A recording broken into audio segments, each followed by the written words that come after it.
entretien sur l'histoire secrète de la philosophie. Je vais vous parler aujourd'hui de Desaguliers, de Diderot et l'encyclopédie maçonnique, puisque les deux mots doivent être joints. Du sujet dans ce livre que je vous ai déjà montré, Le siècle des ténèbres, puisque le XVIIIe siècle est appelé à tort des Lumières, puisque la vraie lumière vient de Dieu, pardon si je répète, et que le siècle des ténèbres, le XVIIIe est le siècle des ténèbres, parce que les initiés tiennent leur lumière de Lucifer. Dans la première partie de ce livre, j'ai traité de l'histoire secrète de la crise de la conscience européenne, parce que Paul Hazard, qui avait employé la formule, avait oublié entre guillemets, d'évoquer l'histoire secrète. La deuxième partie de ce livre s'appelle « Des ténèbres maçonniques aux ténèbres encyclopédiques ». En effet, il est impossible de comprendre ce qu'est l'encyclopédie si l'on n'a pas une idée de ce qu'est la franc-maçonnerie. C'est pour cela que je vais vous parler de Desaguliers, parce que Desaguliers n'est pas à proprement parler un philosophe, mais qu'on ne peut pas comprendre le XVIIIe siècle sans connaître Desaguliers. Alors ne cherchez pas dans les livres d'histoire, on parle très peu de lui. Le siècle dit des Lumières pour l'histoire officielle commence en 1715 avec la mort de Louis XIV, mais moi je fais commencer donc le siècle dans lequel est fondée la franc-maçonnerie que l'on appelle spéculative.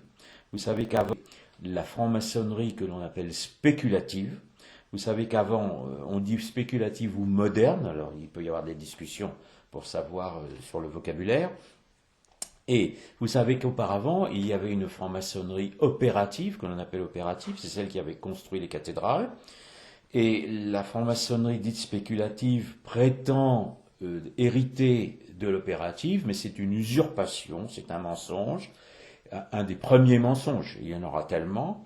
La preuve est très simple, c'est que dans l'ancienne maçonnerie, donc, qui avait construit des cathédrales jusqu'à la Renaissance et à la Réforme, parce que la construction des cathédrales cesse avec ces mouvements déjà gnostiques et kabbalistiques, dont je vous ai parlé, qui donc attaquent déjà le catholicisme.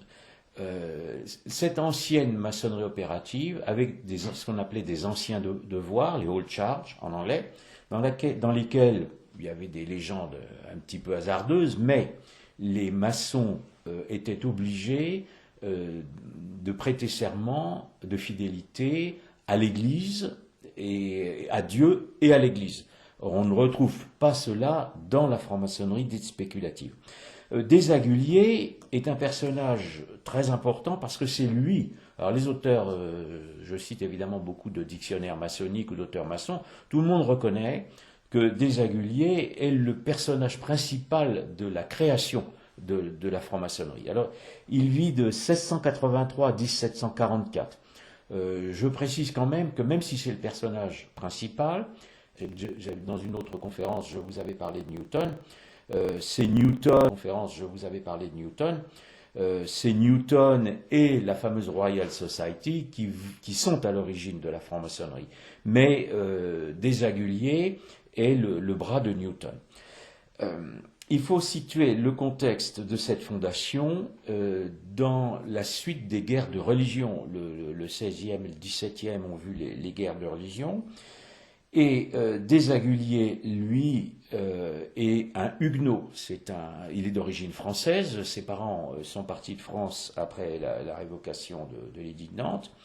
Mais c'est un huguenot, un fils de huguenot. Huguenot, c'est-à-dire, n'oubliez pas que en France, les calvinistes, donc les huguenots français, ont mené des guerres, qu'il y a eu une terreur huguenote. Donc déjà, la franc-maçonnerie est fondée par un ennemi du catholicisme, un ennemi acharné. La terreur huguenote, dont j'ai parlé parce qu'il faut évidemment réviser l'histoire des religions, je vous ai déjà parlé de ce livre, La Réforme, cette révolution. La terreur huguenote a fait d'abord des dizaines de milliers de morts en France, puisque, rappelons toujours qu'il y a beaucoup plus de victimes catholiques que protestantes dans les guerres de religion, et elle a aussi détruit des monuments, plus que la Révolution française. Les huguenots, qui se prétendent chrétiens ont détruit des églises, ont blasphémé des fonds baptismaux, ont même coupé la tête du Christ sur des statues. Donc c'est pas un mouvement très chrétien. Or, Desaguliers ne va pas renier du tout cette origine et sa conviction. Vous savez qu'il est donc c'est lui qui rassemble. Alors il y a un certain nombre de vieilles loges, c'est un peu folklorique, la création. C'est lui qui rassemble des vieilles loges, et c'est surtout lui qui va se trouver à l'origine du texte fondateur de la franc-maçonnerie, qui s'appelle les Constitutions maçonniques, qui s'appelle les Constitutions d'Anderson. Mais Anderson, en fait, prête sa plume. C'est un ami de Desaguliers, mais Anderson n'est pas l'auteur principal des constitutions qui portent son nom. Le personnage principal, c'est reconnu par les historiens maçons, c'est toujours le fameux Desaguliers. Alors Desaguliers, c'est un savant, donc ça, il n'y a pas de doute là-dessus. Et il faut aussi situer son action. Donc j'ai parlé du contexte, des guerres de religion, mais il y a aussi le contexte politique, pardonnez-moi. Le contexte politique, vous savez que les Stuarts ont été renversés par la révolution libérale et les Oranges en 1688. La déclaration des droits en 89, dont sont exclus les catholiques, n'oublions pas. Et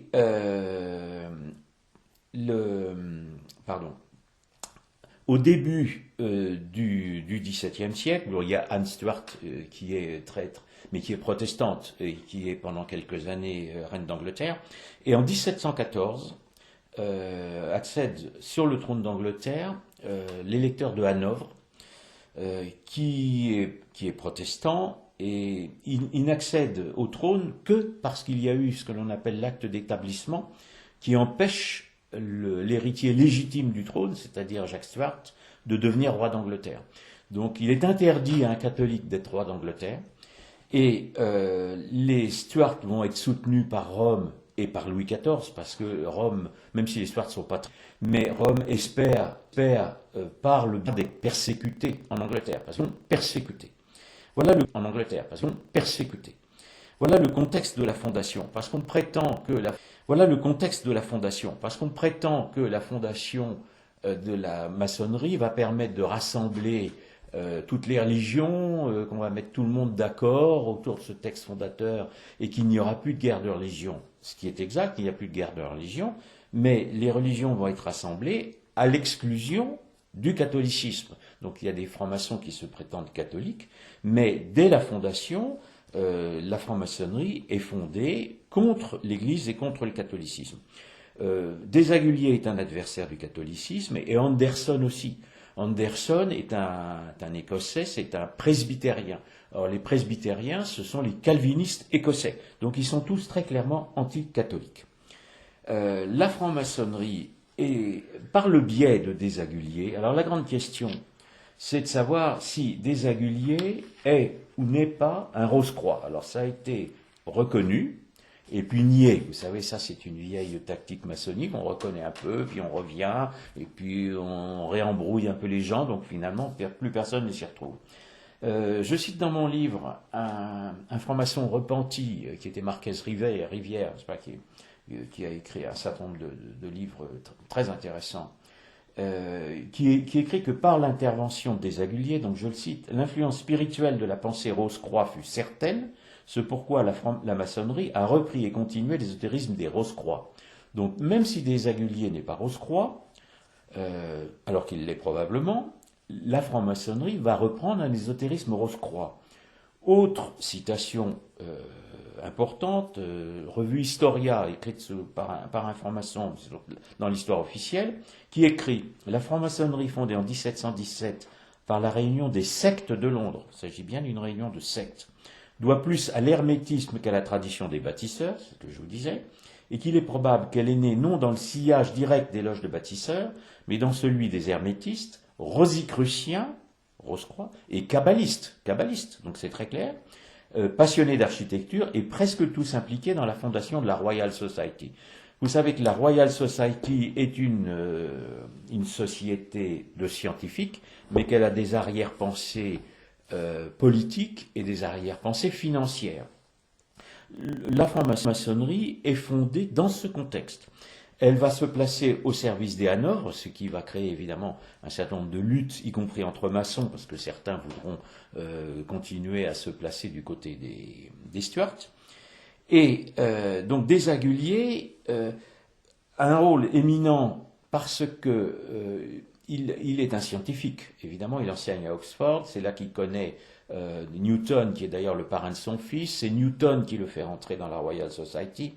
Et Desaguliers épouse une jeune fille très riche, et il vient à Londres, et il devient l'un des premiers charlatans du XVIIIe siècle, c'est-à-dire qu'il fait beaucoup de conférences, qui lui rapportent d'ailleurs de l'argent, auprès des nobles, des aristocrates, et il va donc faire rentrer dans la franc-maçonnerie, qui au départ est une réunion de peu de sectes, mais il n'y a pas beaucoup de monde, il va faire rentrer des nobles, dont le duc de Montaigu, et avec ces nobles de l'argent, parce qu'il faut de l'argent, évidemment. Et c'est ce qui va entièrement, évidemment, permettre à la franc-maçonnerie d'avoir ensuite un rôle politique considérable, puisqu'elle va essaimer dans l'Europe entière et initier, c'est pour ça, là ça va concerner la philosophie, notamment en France, Montesquieu, dont je vous ai parlé la dernière fois. Et donc, Desaguliers est en véritable le maître d'œuvre des constitutions d'Anderson. Anderson lui-même est un Écossais, donc probablement ce qu'on appelle un initié écossais. Il a besoin d'argent parce qu'il il est victime de la faillite de la Compagnie des mers du Sud. Et en fait, il va toucher les droits d'auteur, mais le texte est principalement de Desaguliers.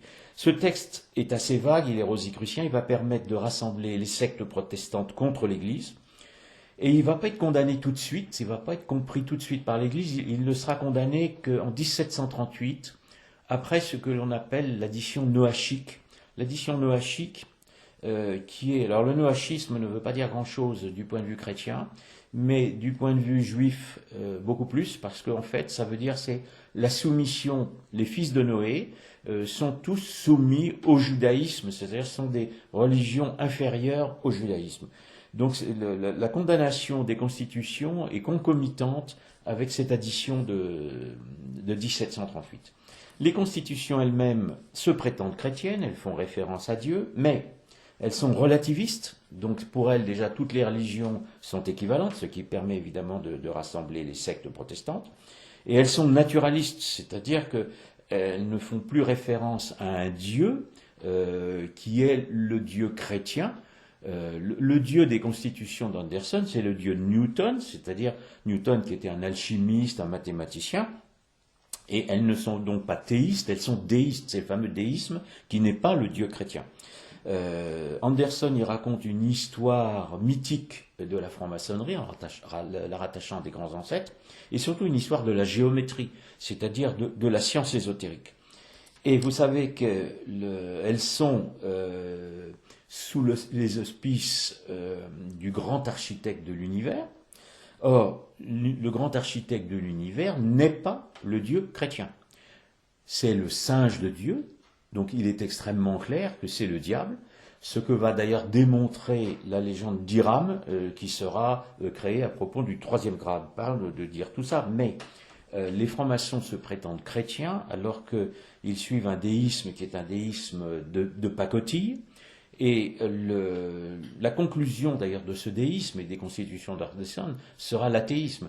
Au XIXe siècle, le Grand Orient rompra avec la croyance au grand architecte de l'univers, et j'ai tendance à donner raison au Grand Orient. Ça peut paraître extraordinaire, mais parce que effectivement, à partir du moment où ce déisme n'a pas de fondement, la conclusion logique, c'est la même conclusion que pour le cartésianisme, c'est la négation de Dieu. Donc, le Grand Orient a raison, mais cependant, quand on est athée, on est incapable d'atteindre la raison, on est incapable de connaître la vraie science, n'est-ce pas, car on ignore le réel, puisque le réel est créé par Dieu. Et c'est là où cette erreur maçonnique va avoir une très grande importance sur l'encyclopédie.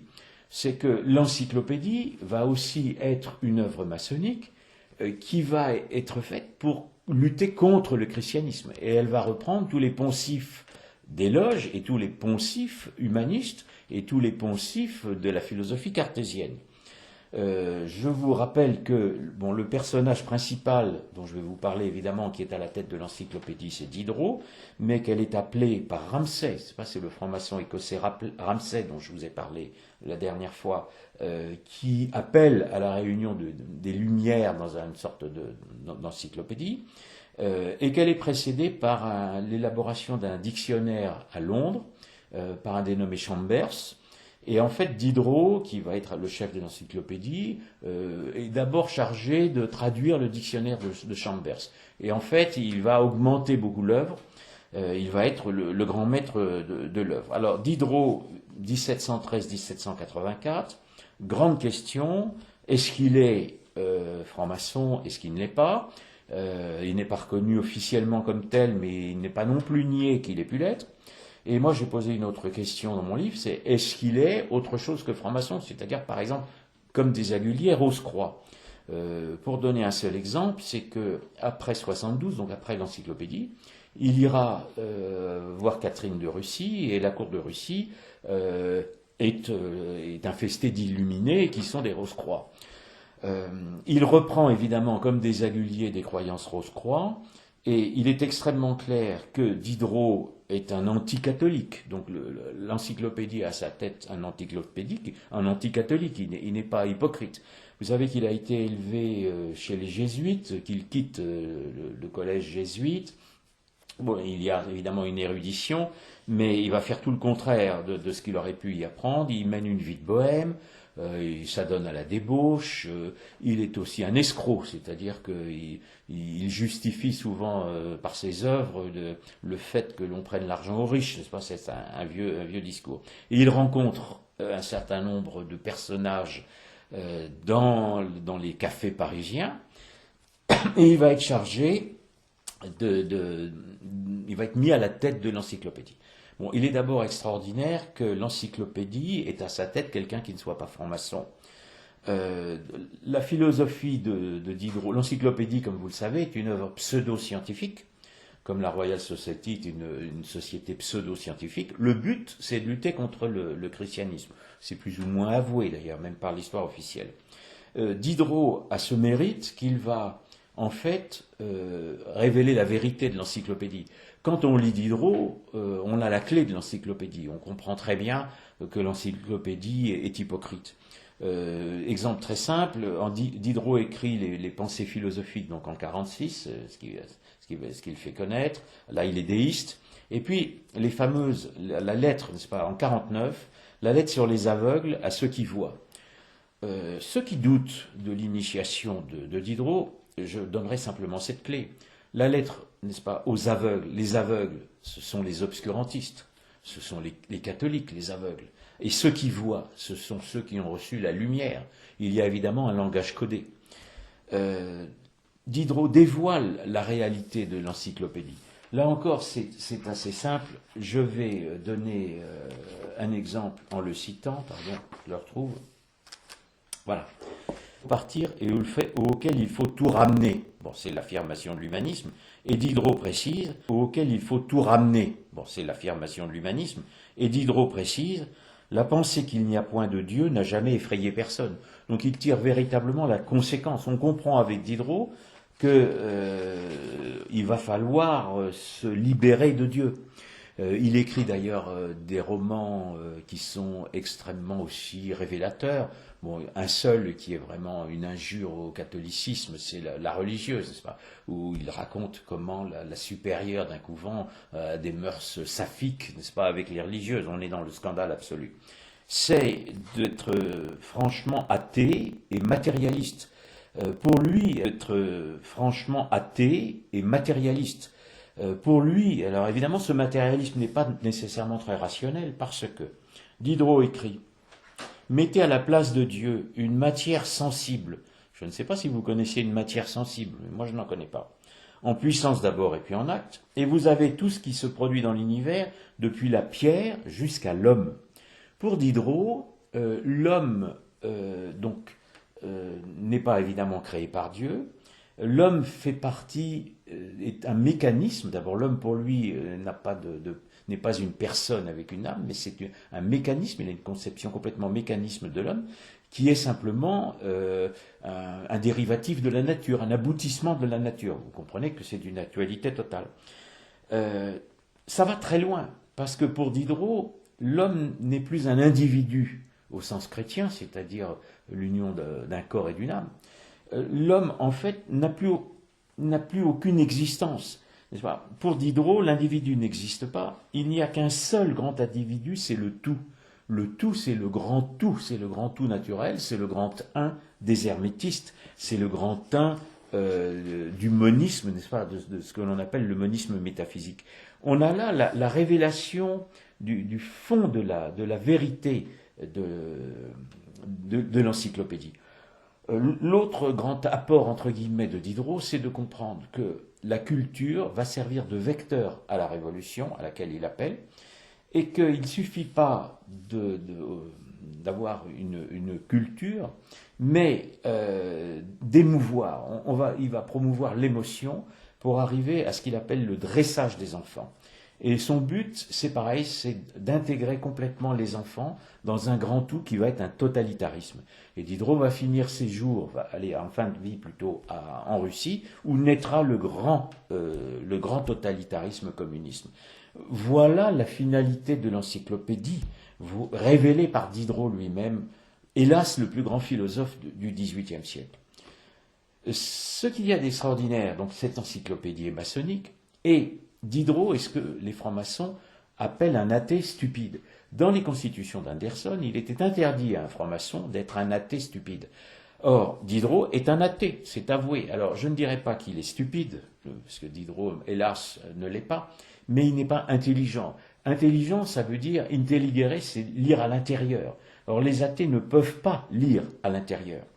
Mais il est à la tête de l'encyclopédie. Si la maçonnerie avait véritablement été chrétienne, elle n'aurait pas toléré, si je peux m'exprimer ainsi, qu'un athée soit à la tête de l'encyclopédie. Or, c'est ce qui se passe. Et l'encyclopédie est une œuvre maçonnique. Alors évidemment, elle est le testament des Lumières, donc il est extrêmement clair elle est le testament des Lumières et que les Lumières vont mener vers cette révolution maçonnique. Donc on est vraiment dans l'histoire maçonnique. Je vais citer, parce qu'on ne va pas croire que j'invente, un dictionnaire maçonnique qui est le Ligou et qui écrit, je cite, « L'encyclopédie est-elle d'origine maçonnique ? Oui. L'encyclopédie a-t-elle été soutenue par la franc-maçonnerie ? Réponse. Il est sûr que maints souscripteurs furent francs-maçons, il est sûr que la diffusion fut assurée par des loges et surtout par les chambres littéraires paramaçonniques. Ça, c'est très important parce que c'est comme aujourd'hui, c'est ce qu'on appelle le cercle extérieur. Ce sont à l'époque les fameux salons. Les philosophes initiés dans les loges, notamment en France, vont passer des salons des dames jusqu'aux loges maçonniques. Et il y a entre les salons et les loges une interférence. Question suivante. L'encyclopédie fut-elle le support de l'idéologie maçonnique ? Réponse du dictionnaire, Ligou. Oui, car elle fut œuvre d'organisation et de synthèse du message des Lumières, donc c'est très clair, encyclopédie, maçonnerie, Lumière. Oui, car elle fut œuvre de propagande et de combat. Donc il s'agit bien d'une guerre de religion, puisque les Lumières sont une guerre de religion antichrétienne. Alors, dans l'encyclopédie, il y a environ 150 rédacteurs. Certains sont officiellement des francs-maçons. Alors, ce n'est pas n'importe lesquels. Montesquieu, dont je vous ai parlé la dernière fois, et qui est un agent secret de l'Angleterre, c'est un franc-maçon officiel initié en Angleterre. Helvétius, qui est très riche, lui au demeurant, et qui est à la fois, alors lui, un spiritualiste, bon ça va avec les croyances des loges, mais également un athée, et un pré-socialiste, c'est pas le dernier homme très riche, homme d'argent qui soit pré-socialiste. Vous avez aussi des littérateurs qui vont faire véritablement une franc-maçonnerie littéraire, sont Duclos. Alors, Duclos, franc-maçon officiel, et également officiellement initié à la Kabbale. C'est pas une invention, c'est officiel. Marmontel, Duclos, Marmontel vont avoir une très grande influence sur l'Académie, parce qu'ils vont noyauter l'Académie française, ce sont eux qui vont faire les élections, et à l'Académie française, et également parce qu'ils vont rédiger le dictionnaire de l'Académie française, qui est donc aussi très influencé par la franc-maçonnerie. Franc-maçon officiel, Condorcet qu'on trouvera dans la Révolution, qui est un des tenants du mythe du progrès. Lalande, qu'on retrouvera aux 9 sœurs, les fameuses 9 sœurs, quand le Grand Orient sera créé plus tard, 76, Grand Orient 72, et les 9 sœurs en 76, et les 9 sœurs qui seront au centre de la révolution maçonnique. Et puis évidemment, dans les officiels et dans les célèbres, Voltaire. Le XVIIIe siècle est appelé le siècle de Voltaire. Alors vous voyez, excusez du peu, ce ne sont pas n'importe qui. Alors il y a aussi des rédacteurs qui sont peu connus. Alors je les cite, il y a des scientifiques qui sont peu connus. Il y en a d'autres qui sont contestés. Alors il y en a qui sont contestés. Dans les gens célèbres, il y en a un qui est contesté, c'est d'Alembert. D'Alembert, alors qui est un fils illégitime de Madame de Tencin. Madame de Tencin abandonne son enfant, et quand d'Alembert deviendra célèbre, elle regrettera de l'avoir abandonné. Vous voyez, les tenancières de salons parisiens ont peu de morale. C'est un scientifique, évidemment. C'est lui qui fait le discours d'entrée de l'encyclopédie et qui crée en grande partie le mythe Descartes.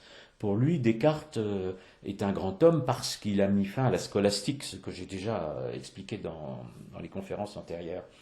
D'Alembert correspondra avec Voltaire et ils s'écriront entre eux frères en Belzébuth. J'y reviendrai quand je vais de Voltaire. Ça n'est pas une expression anodine, n'est-ce pas? Les Rose-Croix sont quand même des initiés lucifériens. Et il va, après, bon, vous savez qu'il a des dissensions avec Diderot. Diderot restera le seul chef de l'encyclopédie. D'Alembert finira également à l'Académie française, où il créera une véritable dictature intellectuelle. Il obéira à Voltaire, qui sera à l'étranger à ce moment-là, mais il sera véritablement un dictateur à l'Académie. Il n'est pas reconnu comme franc-maçon, mais il peut faire partie d'autres organisations, parce que les listes des francs-maçons ont été faites par le Grand Orient, et il y a d'autres loges ou d'autres organisations. Ce qui sera d'ailleurs la grande question que je poserai la prochaine fois à propos de Rousseau, parce que vous savez que Rousseau n'est pas reconnu comme un franc-maçon, mais qu'il racontera avoir reçu une illumination à Vincennes de la part de Diderot. Ma question sera, quelle illumination? Et si Diderot illumine Rousseau, Diderot a-t-il le potentiel pour illuminer, n'est-ce pas? On n'est pas un illuminé comme ça, sans faire partie d'une organisation.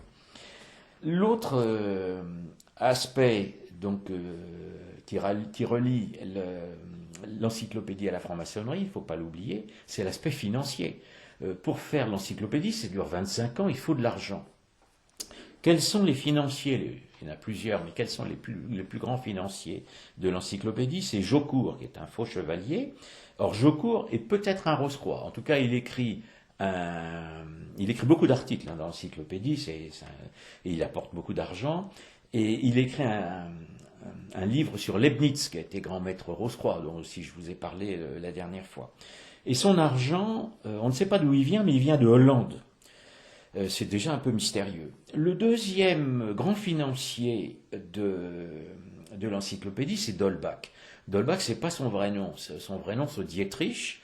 Et d'Holbach, Coston le donne comme un élu Cohen. Un élu Cohen, vous savez que les élus Cohen, ce sont des illuminés, ce sont les premiers illuminés.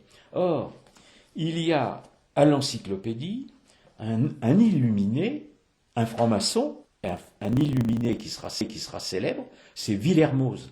Villermoz est un franc-maçon officiel de l'encyclopédie et sera, à partir de 1760, le mouvement des Illuminés qui mènera à la révolution des Illuminés. Je parlerai dans un prochain livre.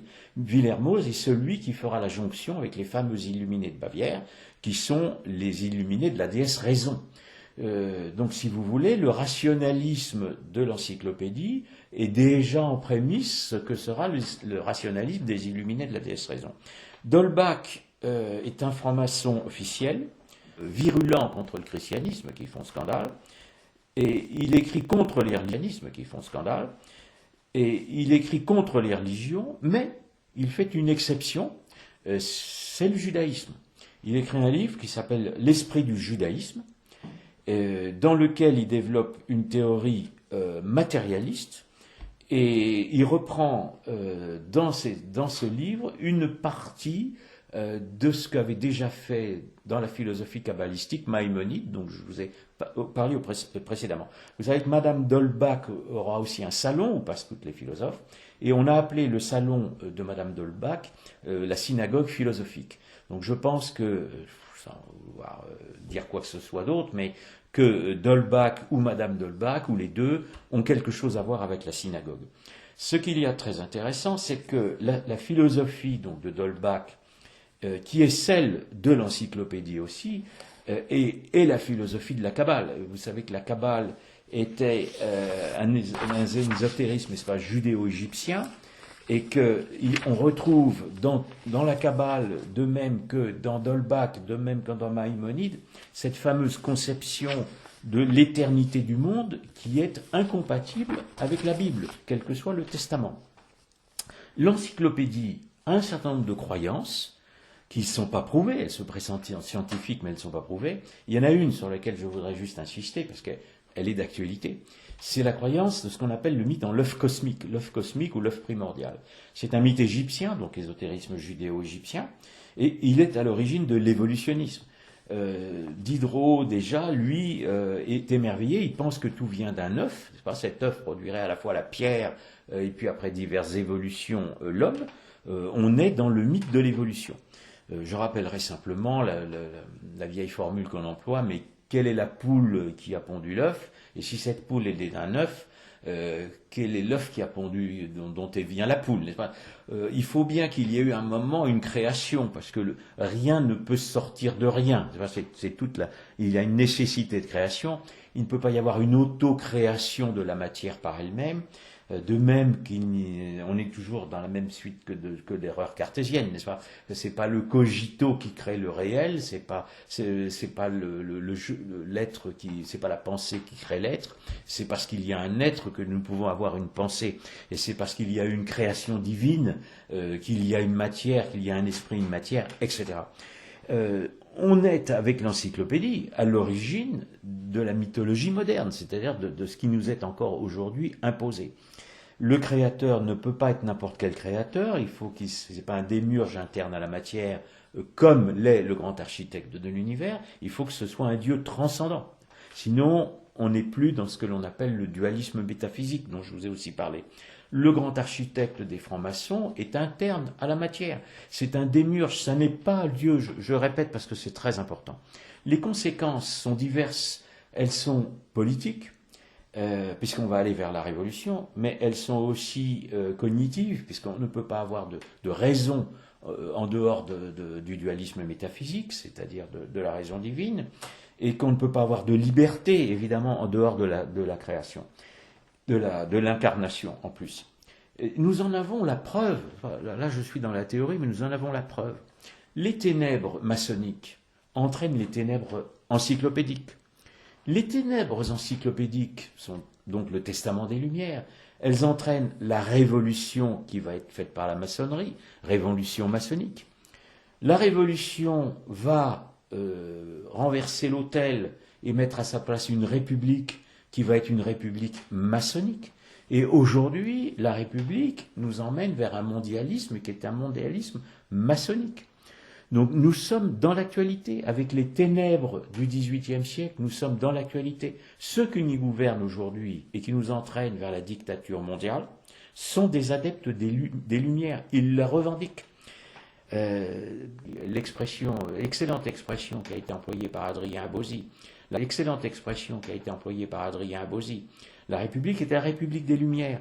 Elle est dirigée par des fous. Les fous, au sens scolastique, ce sont des gens qui refusent le réel. La folie, c'est de refuser le réel parce qu'il a été créé par Dieu. Et cette République a pour conformisme maintenant culturel le gauchisme, qui, avec la finance apatride, nous emmène dans un mondialisme qui est clairement antichrétien. Si le mondialisme est antichrétien, maçonnique et antichrétien, il est très clair que le mondialisme est diabolique. Donc, notre liberté d'aujourd'hui est fictive, elle est largement menacée, n'est-ce pas? La dictature sanitaire l'illustre abondamment. Notre seul droit aujourd'hui est d'obéir et de nous faire vacciner, n'est-ce pas? Le seul vaccin, n'est-ce pas, qui compte, c'est le baptême. Celui-là, ça c'est un vaccin qui est important, parce que c'est le vaccin contre le diable. Et nous, catholiques, n'est-ce pas, nous n'obéirons jamais au diable, soyons très clairs. Donc j'invite tout le monde à la résistance contre la dictature actuelle. Et je rappelle à tous ceux qui veulent soumettre l'humanité que nous ne laisserons pas le faire, car nous sommes des croisés. Je vous remercie.